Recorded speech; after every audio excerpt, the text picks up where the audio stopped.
The use of cash is on a downward trend. In many economies around the world, the proportion of cash transactions has been dropping. The decline has been constant as consumers' payment preferences have changed. Debit cards overtook cash at point of sale in 2018, and in the last couple of years, the popularity of mobile payments and e-wallets has risen sharply. That fall has been accelerated by the coronavirus pandemic.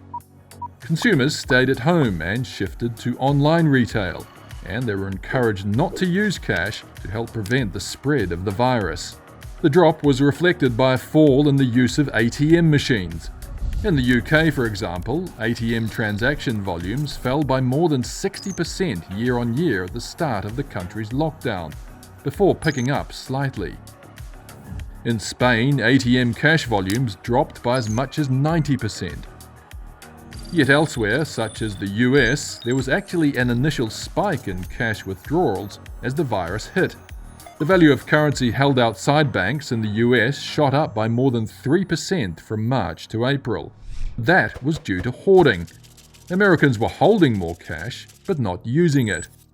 We shouldn't be surprised. In anticipation of the supposed Y2K bug in 2000, the United States saw a big demand spike for cash, and it happened again during the global financial crisis.